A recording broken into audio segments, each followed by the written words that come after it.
मेरे परिवारजनों, 26 नवंबर का आज का ये दिन एक और वजह से भी अत्यंत महत्वपूर्ण है।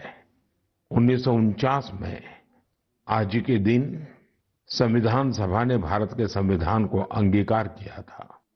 मुझे याद है, जब साल 2015 में हम बाबा साहब आम्बेडकर की 125वीं जन्म जयंती मना रहे थे, उसी समय ये विचार आया था कि 26 नवंबर को संविधान दिवस के तौर पर मनाया जाए।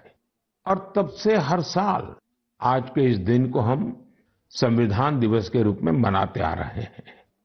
मैं सभी देशवासियों को संविधान दिवस की बहुत बहुत शुभकामनाएं देता हूं और हम सब मिल करके नागरिकों के कर्तव्य को प्राथमिकता देते हुए विकसित भारत के संकल्प को जरूर पूरा करेंगे।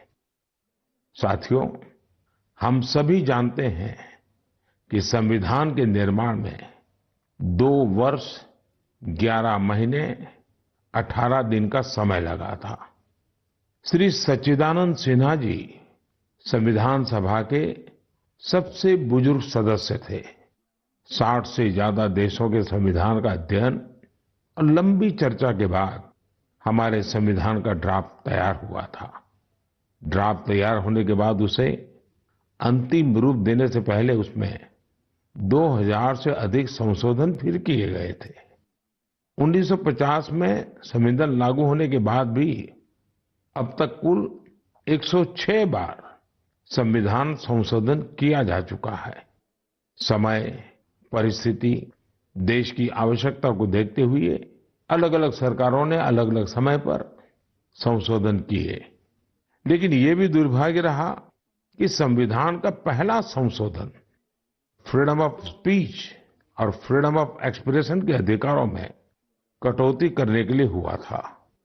वहीं संविधान के 44वें संशोधन के माध्यम से इमरजेंसी के दौरान की गई गलतियों को सुधारा गया था।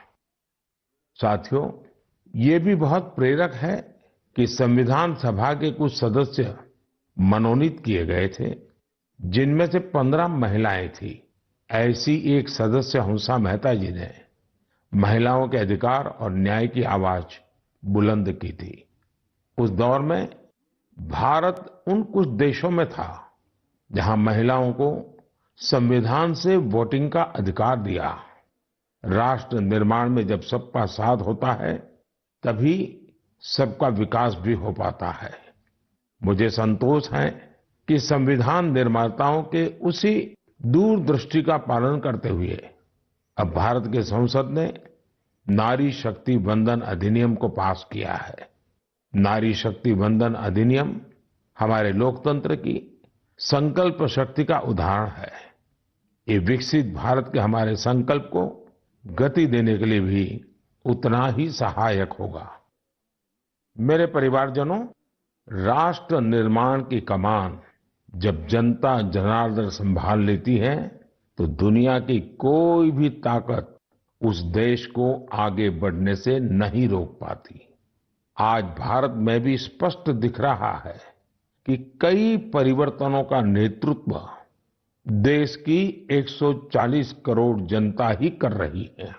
इसका एक प्रत्यक्ष उदाहरण हमने त्योहारों के इस समय में देखा है। पिछले महीने मन की बात में मैंने वोकल फॉर लोकल यानी स्थानीय उत्पादों को खरीदने पर जोर दिया था। बीते कुछ दिनों के भीतर ही दिवाली, भैया दूज और छठ पर देश में 4 लाख करोड़ से ज्यादा का कारोबार हुआ है और इस दौरान भारत में बने उत्पादों को खरीदने का जबरदस्त उत्साह लोगों में देखा गया। अब तो घर के बच्चे भी दुकान पर कुछ खरीदते समय ये देखने लगे हैं कि उसमें मेड इन इंडिया लिखा है या नहीं लिखा है। इतना ही नहीं, ऑनलाइन सामान खरीदते समय अब लोग कंट्री ऑफ ओरिजिन इसे भी देखना नहीं भूलते हैं।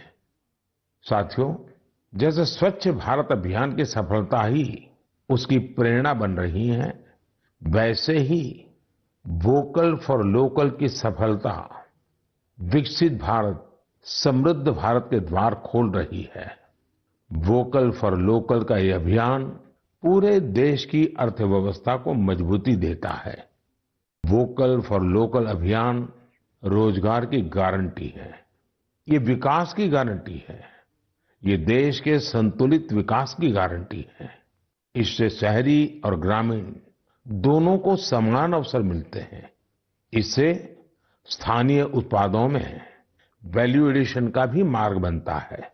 और अगर कभी वैश्विक अर्थव्यवस्था में उतार चढ़ाव आता है तो वोकल फॉर लोकल का मंत्र हमारी अर्थव्यवस्था को संरक्षित भी करता है। साथियों, भारतीय उत्पादों के प्रति ये भावना केवल त्योहारों तक सीमित नहीं रहनी चाहिए। अभी शादियों का मौसम भी शुरू हो चुका है। कुछ व्यापार संगठनों का अनुमान है कि शादियों के इस सीजन में करीब 5 लाख करोड़ रुपए का कारोबार हो सकता है। शादियों से जुड़ी खरीदारी में भी आप सभी भारत में बने उत्पादों को ही महत्व दें। और हाँ, जब शादी की बात निकली है तो एक बात मुझे लंबे अरसे से कभी कभी बहुत पीड़ा देती है। और मेरे मन की पीड़ा मैं मेरे परिवारजनों को नहीं कहूंगा तो किसको कहूंगा। आप सोचिए, इन दिनों ये जो कुछ परिवारों में विदेशों में जाकर के शादी करने का जो एक नया ही वातावरण बनता जा रहा है, क्या ये जरूरी है क्या?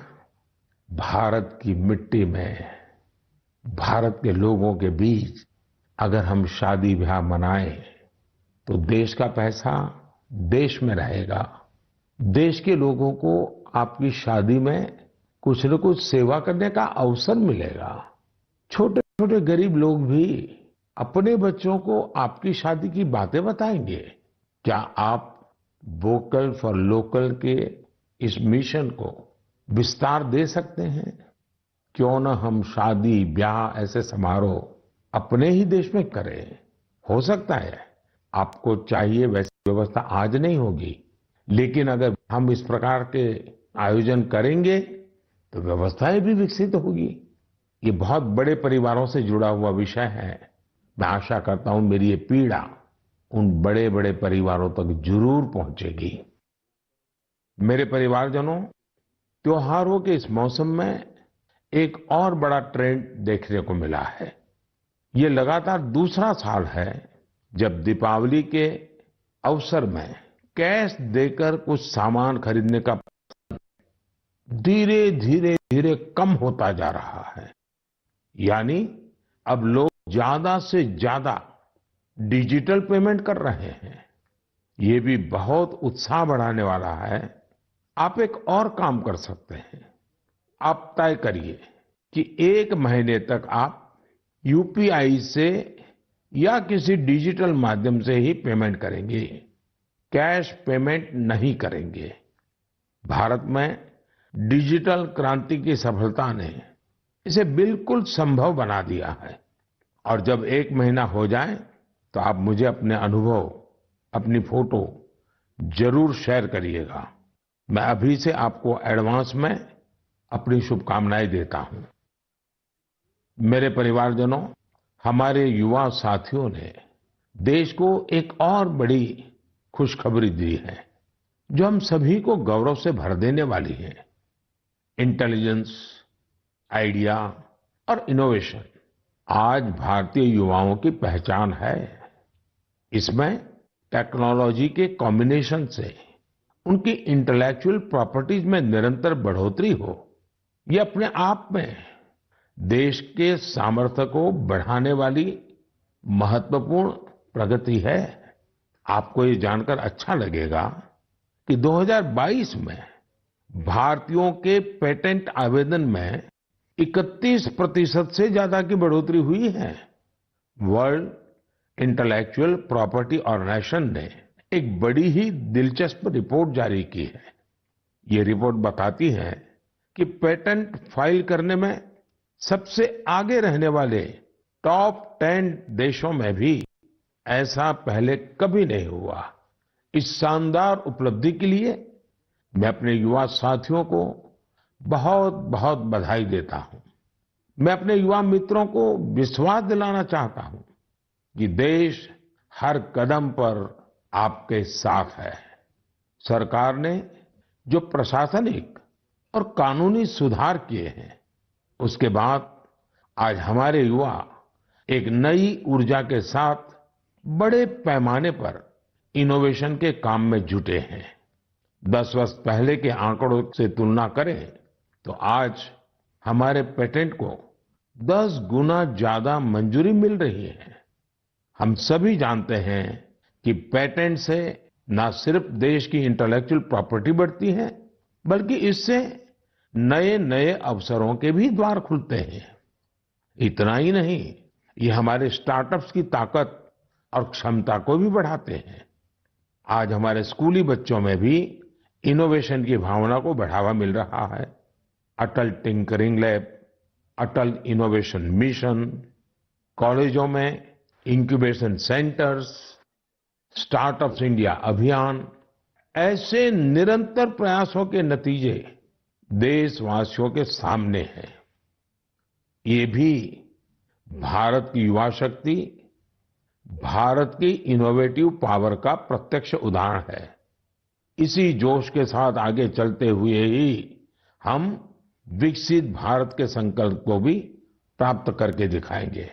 और इसीलिए मैं बार बार कहता हूं, जय जवान, जय किसान, जय विज्ञान, जय अनुसंधान। मेरे प्यारे देशवासियों, आपको याद होगा कि कुछ समय पहले मन की बात में मैंने भारत में बड़ी संख्या में लगने वाले मेलों की चर्चा की थी। तब एक ऐसी प्रतियोगिता का भी विचार आया था जिसमें लोग मेलों से जुड़ी फोटो साझा करें। संस्कृति मंत्रालय ने इसी को लेकर मेला मोमेंट्स कॉन्टेस्ट का आयोजन किया था। आपको ये जानकर अच्छा लगेगा कि इसमें हजारों लोगों ने हिस्सा लिया और बहुत लोगों ने पुरस्कार भी जीते। कोलकाता के रहने वाले राजेश धर जी ने चरक मेला में गुब्बारे और खिलौने बेचने वाले की अद्भुत फोटो के लिए पुरस्कार जीता। ये मेला ग्रामीण बंगाल में काफी लोकप्रिय है। वाराणसी की होली को शोकेस करने के लिए अनुपम सिंह जी को मेला पोर्ट्रेट्स का पुरस्कार मिला। अरुण कुमार नलीमेला जी कुलसाई दशहरा से जुड़ा एक आकर्षक पहलू को दिखाने के लिए पुरस्कृत किए गए। वैसे ही पंढरपुर की भक्ति को दिखाने वाली फोटो सबसे ज्यादा पसंद की गई फोटो में शामिल रही, जिसे महाराष्ट्र के ही एक सज्जन श्रीमान राहुल जी ने भेजा था। इस प्रतियोगिता में बहुत सारी तस्वीरें मेलों के दौरान मिलने वाले स्थानीय व्यंजनों की भी थी। इसमें पुरुलिया के रहने वाले आलोक अविनाश जी की तस्वीर ने पुरस्कार जीता। उन्होंने एक मेले के दौरान बंगाल के ग्रामीण क्षेत्र के खान पान को दिखाया था। प्रणब बसाक जी की वो तस्वीर भी पुरस्कृत हुई जिसमें भगोरिया महोत्सव के दौरान महिलाएं कुल्फी का आनंद ले रही हैं। रूमेला जी ने छत्तीसगढ़ के जगदलपुर में एक गांव के मेले में भजिया का स्वाद लेती महिलाओं की फोटो भेजी थी। इसे भी पुरस्कृत किया गया। साथियों, मन की बात के माध्यम से आज हर गांव, हर स्कूल, हर पंचायत को ये आग्रह है कि निरंतर इस तरह की प्रतियोगिताओं का आयोजन करें। आजकल तो सोशल मीडिया की इतनी ताकत है, टेक्नोलॉजी और मोबाइल घर घर पहुंचे हुए हैं। आपके लोकल पर्व हो या प्रोडक्ट, उन्हें आप ऐसा करके भी ग्लोबल बना सकते हैं। साथियों, गांव-गांव में लगने वाले मेलों की तरह ही हमारे यहाँ विभिन्न नृत्यों की भी अपनी ही विरासत है। झारखंड, उड़ीसा और बंगाल के जनजातीय इलाकों में एक बहुत प्रसिद्ध नृत्य है जिसे छऊ के नाम से बुलाते हैं। 15 से 17 नवंबर तक एक भारत श्रेष्ठ भारत की भावना के साथ श्रीनगर में छऊ पर्व का आयोजन किया गया। इस कार्यक्रम में सबने छऊ नृत्य का आनंद उठाया। श्रीनगर के नौजवानों को छऊ नृत्य की ट्रेनिंग देने के लिए एक वर्कशॉप का भी आयोजन हुआ। इसी प्रकार कुछ सप्ताह पहले ही कठुआ जिले में बसोहली उत्सव आयोजित किया गया। ये जगह जम्मू से 150 किलोमीटर दूर है। इस उत्सव में स्थानीय कला, लोक नृत्य और पारंपरिक रामलीला का आयोजन हुआ। साथियों, भारतीय संस्कृति की सुंदरता को सऊदी अरब में भी महसूस किया गया। इसी महीने सऊदी अरब में संस्कृत उत्सव नाम का एक आयोजन हुआ। यह अपने आप में बहुत अनूठा था, क्योंकि ये पूरा कार्यक्रम ही संस्कृत में था। संवाद, संगीत, नृत्य, सब कुछ संस्कृत में। इसमें वहां के स्थानीय लोगों की भागीदारी भी देखी गई। मेरे परिवारजनों, स्वच्छ भारत अब तो पूरे देश का प्रिय विषय बन गया है। मेरा तो प्रिय विषय है ही है, और जैसे ही मुझे इससे जुड़ी कोई खबर मिलती है, मेरा मन उस तरफ चला ही जाता है। और स्वाभाविक है, फिर तो उसको मन की बात में जगह मिल ही जाती है। स्वच्छ भारत अभियान ने साफ सफाई और सार्वजनिक स्वच्छता को लेकर लोगों की सोच बदल दी है। ये पहल आज राष्ट्रीय भावना का प्रतीक बन चुकी है, जिसने करोड़ों देशवासियों के जीवन को बेहतर बनाया है। इस अभियान ने अलग अलग क्षेत्र के लोगों, विशेषकर युवाओं को सामूहिक भागीदारी के लिए भी प्रेरित किया है। ऐसा ही एक सराहनीय प्रयास सूरत में देखने को मिला है। युवाओं की एक टीम ने यहाँ प्रोजेक्ट सूरत, इसकी शुरुआत की है। इसका लक्ष्य सूरत को एक ऐसा मॉडल शहर बनाना है जो सफाई और सस्टेनेबल डेवलपमेंट की बेहतरीन मिसाल बने। सफाई संडे के नाम से शुरू हुए इस प्रयास के तहत सूरत के युवा पहले सार्वजनिक जगहों और डुमस बीच की सफाई करते थे। बाद में ये लोग तापी नदी के किनारों की सफाई में भी जी जान से जुट गए। और आपको जानकर के खुशी होगी, देखते ही देखते इससे जुड़े लोगों की संख्या 50,000 से ज्यादा हुई है। लोगों से मिले समर्थन से टीम का विश्वास बढ़ा, जिसके बाद उन्होंने कचरा इकट्ठा करने का काम भी शुरू किया। आपको जानकर हैरानी होगी कि इस टीम ने लाखों किलो कचरा हटाया है। जमीनी स्तर पर किए गए ऐसे प्रयास बहुत बड़े बदलाव लाने वाले होते हैं। साथियों, गुजरात से ही एक और जानकारी आई है। कुछ सप्ताह पहले वहां अंबाजी में भादरवी पूनम मेले का आयोजन किया गया था। इस मेले में 50 लाख से ज्यादा लोग आए। ये मेला प्रतिवर्ष होता है। इसकी सबसे खास बात ये रही कि मेले में आए लोगों ने गब्बर हिल के एक बड़े हिस्से में सफाई अभियान चलाया। मंदिरों के आसपास के पूरे क्षेत्र को स्वच्छ रखने का यह अभियान बहुत प्रेरणादायी है। साथियों, मैं हमेशा कहता हूं कि स्वच्छता कोई एक दिन या एक सप्ताह का अभियान नहीं है, बल्कि ये तो जीवन में उतारने वाला काम है। हम अपने आसपास ऐसे लोग देखते भी हैं जिन्होंने अपना पूरा जीवन स्वच्छता से जुड़े विषयों पर ही लगा दिया। तमिलनाडु के कोयम्बटूर में रहने वाले लोगानाथन जी भी बेमिसाल है। बचपन में गरीब बच्चों के फटे कपड़ों को देखकर वे अक्सर परेशान हो जाते थे। इसके बाद उन्होंने ऐसे बच्चों की मदद का प्रण लिया और अपनी कमाई का एक हिस्सा इन्हें दान देना शुरू कर दिया। जब पैसे की कमी पड़ी तो लोगानाथन जी ने टॉयलेट तक साफ किए ताकि जरूरतमंद बच्चों की मदद हो सके। वे पिछले 25 सालों से पूरी तरह समर्पित भाव से अपने इस काम में जुटे हैं और अब तक 1500 से अधिक बच्चों की मदद कर चुके हैं। मैं एक बार फिर ऐसे प्रयासों की सराहना करता हूं। देश भर में हो रहे इस तरह के अनेकों प्रयास न सिर्फ हमें प्रेरणा देते हैं, बल्कि कुछ नया कर गुजरने की इच्छा शक्ति भी जगाते हैं। मेरे परिवारजनों, 21वीं सदी की बहुत बड़ी चुनौतियों में से एक है जल सुरक्षा। जल का संरक्षण करना जीवन को बचाने से कम नहीं है। जब हम सामूहिकता की इस भावना से कोई काम करते हैं तो सफलता भी मिलती है। इसका एक उदाहरण देश के हर जिले में बन रहे अमृत सरोवर भी है।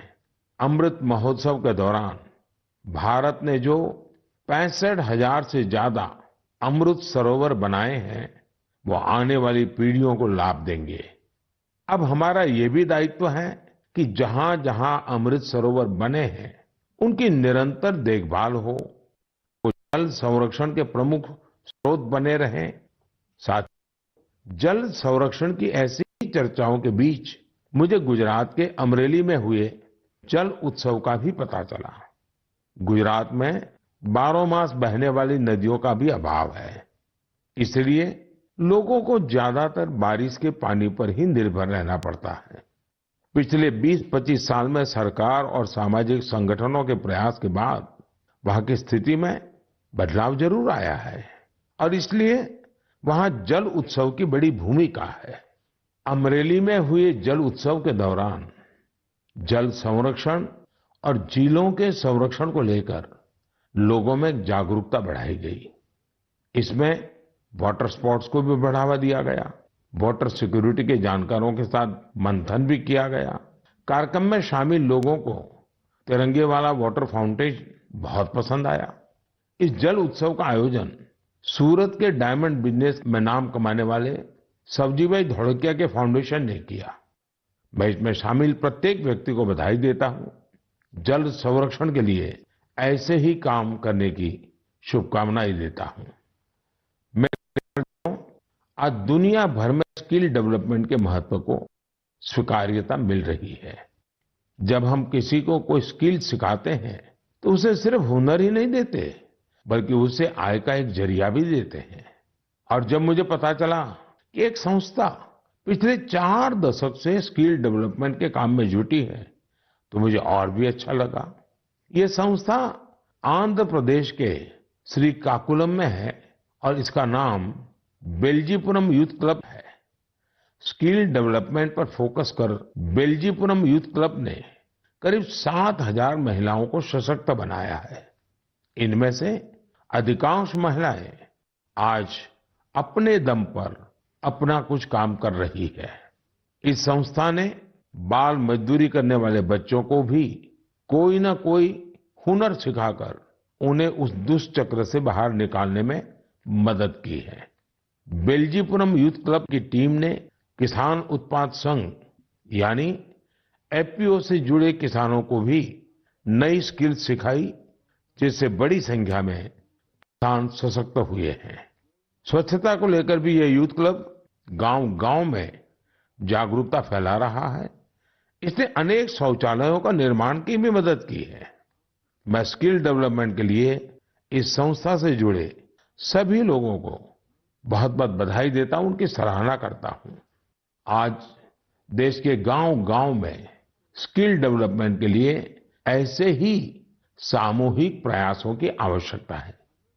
साथियों, जब किसी एक लक्ष्य के लिए सामूहिक प्रयास होता है तो सफलता की ऊंचाई भी और ज्यादा हो जाती है।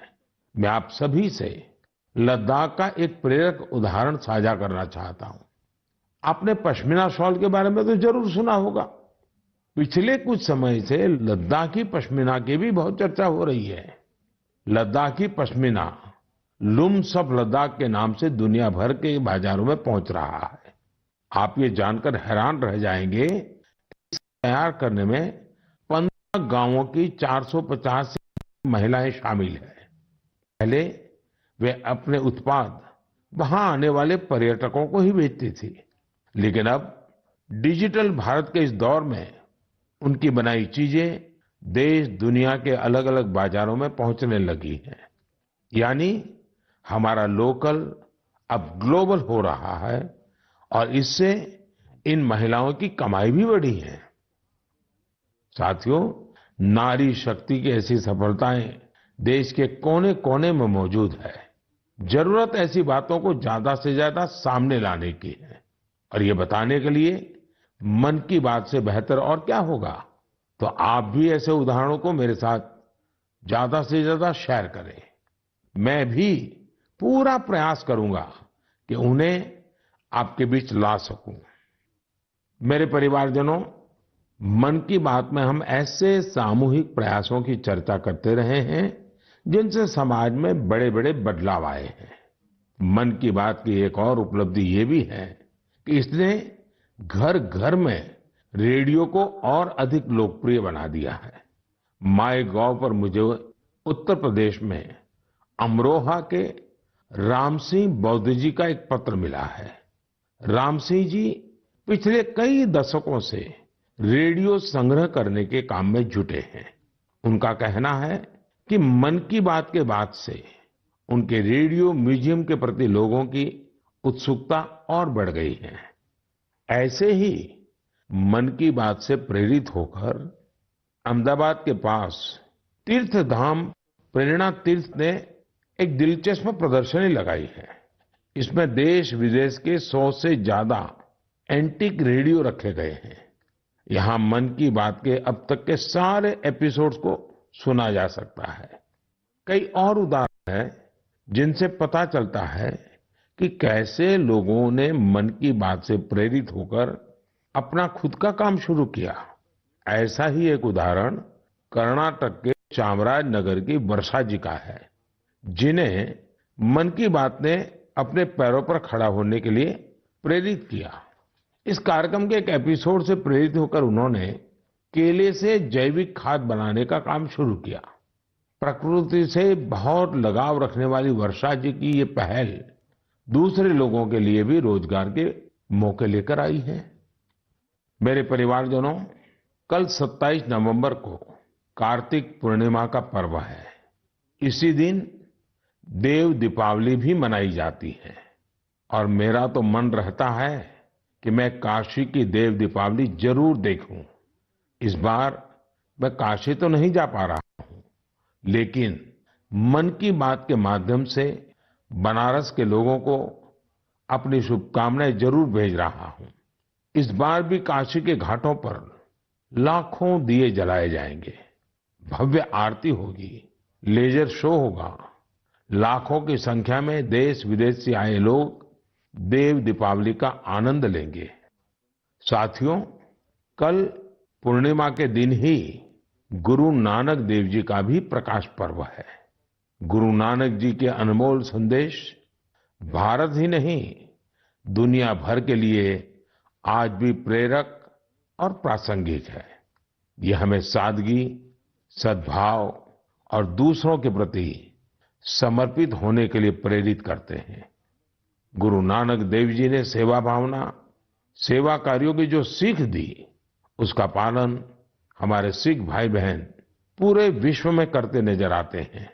मैं मन की बात के सभी श्रोताओं को गुरु नानक देव जी के प्रकाश पर्व की बहुत बहुत शुभकामनाएं देता हूं। मेरे परिवारजनों, मन की बात में इस बार मेरे साथ इतना ही। देखते ही देखते 2023 समाप्ति की तरफ बढ़ रहा है और हर बार की तरह हम आप ये भी सोच रहे हैं कि अरे इतनी जल्दी ये साल बीत गया। लेकिन ये भी सच है कि ये साल भारत के लिए असीम उपलब्धियों वाला साल रहा है और भारत की उपलब्धियां हर भारतीय की उपलब्धि है। मुझे खुशी है कि मन की बात भारतीयों की ऐसी उपलब्धियों को सामने लाने का एक सशक्त माध्यम बना है। अगली बार देशवासियों की ढेर सारी सफलताओं पर फिर आपसे बात होगी। तब तक के लिए मुझे विदा दीजिए। बहुत बहुत धन्यवाद। नमस्कार।